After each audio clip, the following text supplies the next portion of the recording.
Hoy en Revista de Prensa comenzaremos hablando de Israel, a propósito de las protestas a favor de la democracia y en contra de las reformas judiciales que propone el primer ministro Benjamin Netanyahu. Para ello nos acompaña nuestra periodista Rosa Pérez Masdeu.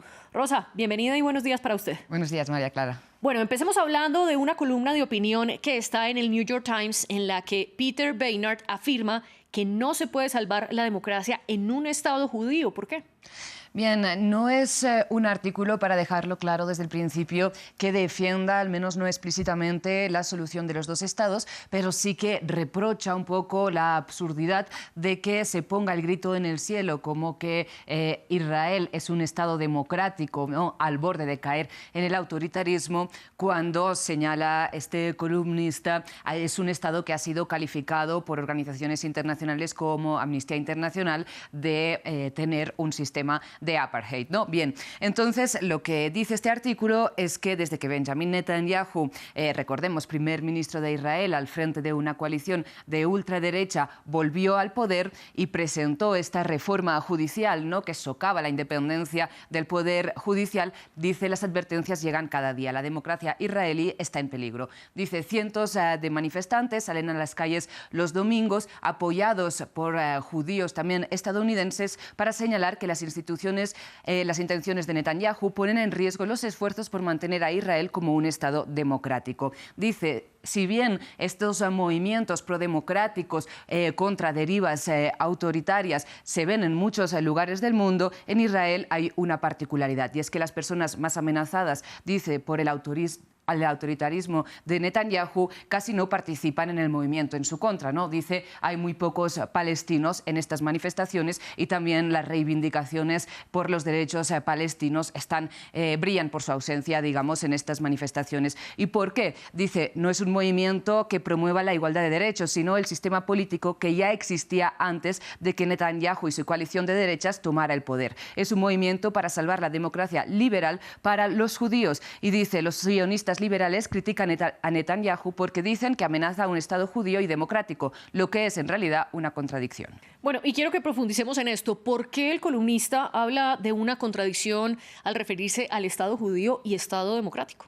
Bien, dice porque democracia significa gobierno del pueblo, mientras que el Estado judío recalca que es un gobierno de judíos. Y dice, en un país donde los judíos constituyen solo la mitad de la población del pueblo entre el río Jordán y el mar Mediterráneo, el primer imperativo, el gobierno del pueblo, debería pasar por encima del segundo, que sea solo judío, ¿no? Pero señala, como decíamos, que la desigualdad de derechos entre judíos y palestinos y árabes, ¿no?, la desigualdad ante la ley, el trato ante la autoridad, la impunidad, ¿no?, del uso de la fuerza pública contra la población palestina, la ocupación ilegal de territorio, los desalojos, ¿no?, las demoliciones de viviendas no empiezan con Netanyahu, ¿no?, sino que pues, es un sistema de décadas y que ha sido también perpetrado por personas que ahora se califican como moderadas, como el predecesor de Netanyahu, recordemos, Yair Lapid, quien en 2019 se expresó de la siguiente manera, que dijo que se había opuesto toda su vida a la idea de que Israel fuera un Estado para todos sus ciudadanos.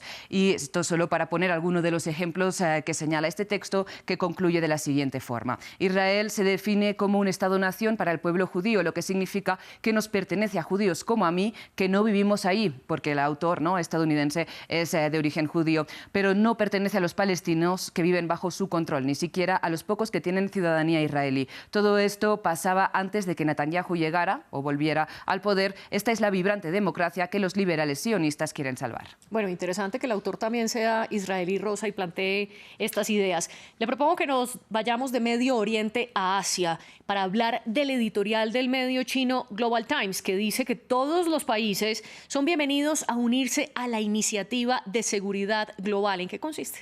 Bien, esta iniciativa fue presentada ayer por el ministro de Exteriores chino, ¿no?, pero ya había sido adelantada en abril de 2020 2022 por el presidente chino Xi Jinping y refleja mucho esta posición que hemos visto expresada por Wang Yi estos últimos días, ¿no? Que hoy se ha reunido con Sergei Lavrov y con Vladimir Putin, pero que el fin de semana se encontró con el ministro de Exteriores de Ucrania, Dmytro Kuleba, ¿no? A quien reconoció la soberanía territorial de Ucrania, algo que Kuleba le agradeció, ¿no? Pues esta ambivalencia un poco de China, que si bien pues Xi Jinping y Vladimir Putin, ¿no? Sellaron su colaboración, ¿no? Su amistad cuando se encontraron en 2022, y China bien siempre señala a la OTAN como culpable de provocar este conflicto. China al mismo tiempo siempre se ha definido como valedor de la seguridad y de la estabilidad nacional, de la estabilidad mundial. Bien, entonces en este documento lo que dicen es que cuando se cumple un año desde que estalló el conflicto entre Rusia y Ucrania, y mientras las nubes de una nueva guerra fría pesan sobre el mundo,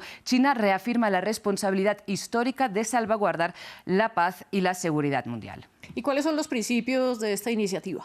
Bien, son principios que no dan nombres y apellidos, ¿no? Si bien el ministro de Exteriores chino dijo que por favor dejaran de comparar Ucrania con Taiwán, ¿no? Vemos en estos principios algunas apelaciones muy claras a situaciones que se dan en la geopolítica actual, ¿no? Uno de estos principios es el compromiso con la visión de seguridad común, cooperativa y sostenida, pero por otro lado, compromiso con la integridad territorial de todos los países. Dice, los asuntos internos no admiten injerencias extranjeras, una gran referencia pues a la cuestión de Taiwán. Y en todo caso, María Clara, este documento lo pueden encontrar ustedes en la web del Ministerio de Exteriores chino en distintos idiomas, y China, digamos, defiende que estos protocolos de seguridad respeten mecanismos como el multilateralismo que defiende la Carta de Naciones Unidas, y también que se lleven a cabo en plataformas de la que China es protagonista, así como Rusia, como la Organización de Cooperación de Shanghái. Y una iniciativa, Rosa, que sin duda los chinos